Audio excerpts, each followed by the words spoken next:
whistleblower hero, shot and almost killed for telling the truth, exposing government drug dealing. That was my next question, and it seems like you're getting there before I even ask it. Compared to the incredible corruption you saw in the New York Police Department, now with your sources, people that obviously come to you, is it worse today, or how is the corruption different?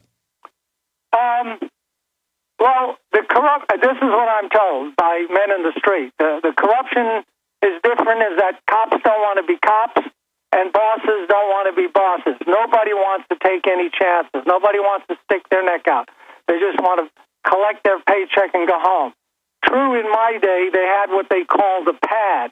That was actually a pad with a list of all the numbers, runners, and the banks and the dealers, who paid off. And if you didn't pay off, you'd get arrested, and sometimes worse, and intimidated. And if they found that you didn't have all your employees listed, I'm talking about the underworld, you would get fined. They ran it like a business. Now, there are a lot of police that say, "Oh, come on, a cop would never do that. Drugs, that's horrible." But what happened, to show you how the line is so thin, I started out in plain clothes. That was vice and gambling.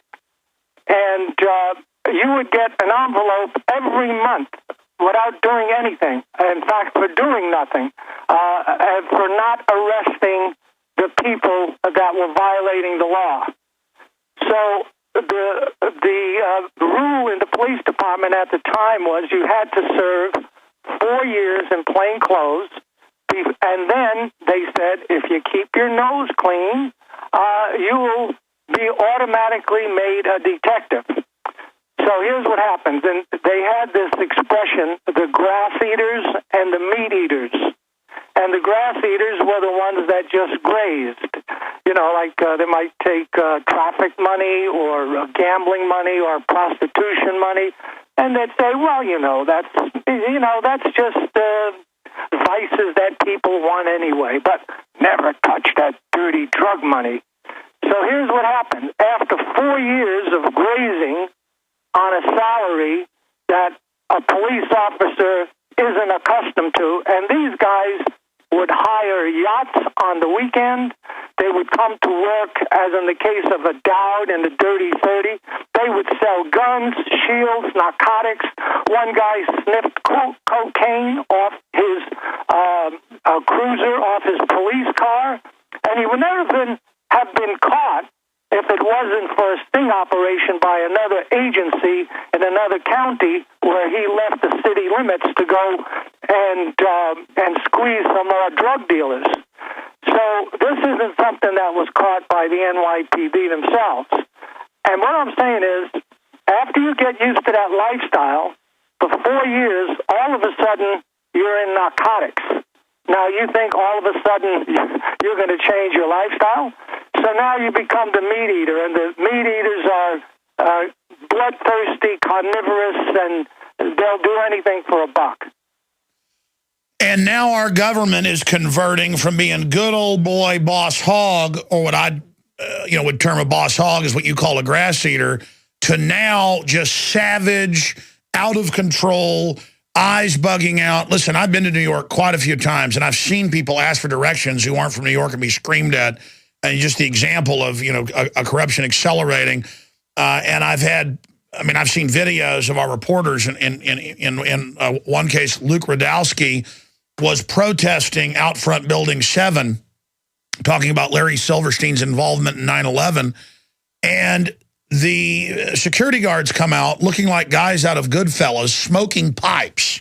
The classic thug with a pipe thinking he's a gentleman, and going with a cartoon gangster accent, going, you know what's going to happen? We're going to call the police and say your camera's a bomb.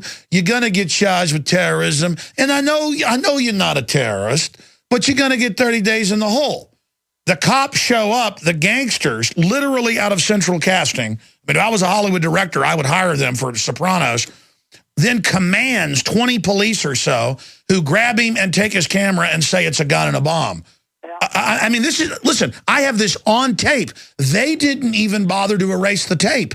They frame him on tape and don't even care and don't even erase the tape. That, to me, showed such incredible hubris that they, and now I see footage that our correspondent shoot in New York, where the police walk around with cigarettes and cigars, arresting ABC News reporters. There's footage of that online with their hats on sideways. I mean, now it's becoming comical. And now I'm seeing in other parts of the country. Take Seattle, where I saw articles even in their local paper where the police in some areas own half the bars because they will sell themselves drugs in the bathroom and then take the people's bars. So now they're not even shaking down criminals, which is the old excuse, as you know, for grazers or whatever. So they're becoming survival of the fittest. The bigger the meat eater, the more power they get. And so now what a meat eater would have been 20 years ago is now a grazer. Do you see what I'm saying? Yeah. There was one precinct commander. He even complained to this guy and said, if it wasn't for that effing Serpico, I would have been a millionaire today. So it shows you the amount of money that's floating out there. And in the New York Times op-ed Monday, June 18th of this year, is an article there called Policing by the Numbers. And it's written by a John Eterno, who is a retired New York City police captain. He's a professor of criminal justice and all that stuff. But he says, an officer assigned to an impact zone, a high crime area, told me that the Constitution, this quote, the Constitution has been thrown out the window when it comes to stops. He is given strict daily quotas and asked at the end of his tour about his numbers. An officer who fails to meet the required number for the day is berated, sometimes in front of peers, not allowed time off, and given unpalatable work assignments. Nothing is asked about maintaining order, interacting with the community, or other kinds of police works. The result of this performance culture, needless summonses for minor violations, putting one's feet on the subway seats, playing chess in a park, failing to wear seatbelts, and other quota-driven activity, this does not make for efficient policing, etc. So that's where it is today. Another police officer said to me, our cop today is nothing more than an armed tax collector. I mean, these people who have legitimate permits, these vendors on the street trying to make a living, they're given fines at times up to $1,000. How are they ever going to pay these fines? And the crazy thing is, if you go out of the city and you can make a turn, you can make a right turn on a red light when it's safe. In the city, you try that, and the ticket is like $100. They tow your cars away. It's just... Now, listen, I talked to people that I've known for like 16 years. He owned a couple dump trucks, made a decent living. Now he's just out of business because of the fines and fees. They'll even pull a new truck over and say there's dirt on the bumper here in Austin, and the cops just don't care. People are going bankrupt. Only big companies can come in and then pass on the expenses to people that hire them. It's destroying the economy, and the government loves it. They love it. It's just, I mean, they're going to kill this country. Yeah. This guy goes on to say, policing in a democracy is not easy, nor is it meant to be. Reducing crime numbers is simple if you disregard basic rights, ignore victims, mandate quotas, and manipulate numbers. The lunacy of this policy performance culture can end only with stranger leadership, greater transparency, stronger leadership, that is, which would be strange, greater transparency and more meaningful relationships with communities. And then it says it is worth heeding what Detective Frank Serpico testified on police corruption told the Knapp Commission in 1971.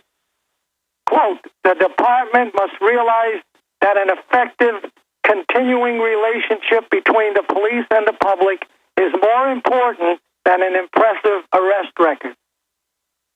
And that's what I became a cop for. You know, Frank, where is it all going? Where is it all going? Because you're in one jurisdiction and the police are changing flat tires, helping people, actually going after bad guys, but that's more and more rare. And you go in another jurisdiction, I don't care if it's in the South, the North, the West, and the police are crazed, wild-eyed thugs who instinctively, I can just by their bearing, automatically tell her the enemy of society. I mean, where is this going from your research and your experience if the corruption continues to grow this fast? Well, it's not going good if it's not stopped, because this kind of activity doesn't happen if it's not condoned at the top. For example, the commissioner in New York in charge of press relations, he commented about me. He says, my comments are born out of ignorance from being away for 40 years. And my response to him is, well, what's his excuse? Doesn't he watch and see, all these videos that are being taken by independent people of harassment and... well, that's my question. How could police walk up on a video and say, we're going to say your camera is a gun and a bomb, and then frame someone on tape and not even care to erase the tape? I mean, where this confidence says they're going to get promoted for stomping on somebody's rights and setting them up. Well, I don't know if you know the case of Adrian Schoolcraft, a police officer who refused to go along, and they broke into his house at night, handcuffed him behind his back, and took him to the psycho ward where he was handcuffed to a gurney for 6 days. And then you read the police blog, and nobody wants to believe it, because you can't just psycho a guy with, but if it's the mayor and the police commissioner who's behind it, then, who's going to say no? And so it's really terrible. And what amazes me is that the people aren't up in arms as they did in Egypt. You think the people would have had enough and say no more, but somehow I'm sure you're familiar with young Marcus Tullius Cicero, who back in, it was 70 years before the birth of Christ, and the Roman Republic, the foremost power of its day, had reached its zenith, and its leadership had attained unbound wealth and unstinted power. The rulers were intolerant of restraint, indifferent to demands. I tell you what, Frank Serpico, stay there, got to go to break. Come back with the quote. We're on the march. Corruption of your thoughts. Wow, that's perfect timing. I was talking to Frank Serpico, and I said, what's the bottom line? And he said, it's mind control. And then that bumper plays. Frank, repeat what you were saying off air. On all those issues. You were saying, well, your show says it all. War on for your mind. What's going on here?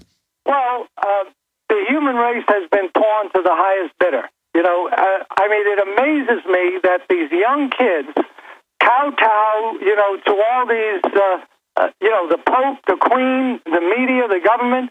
The Queen, who is one of the, whatever she is, she's certainly not a princess.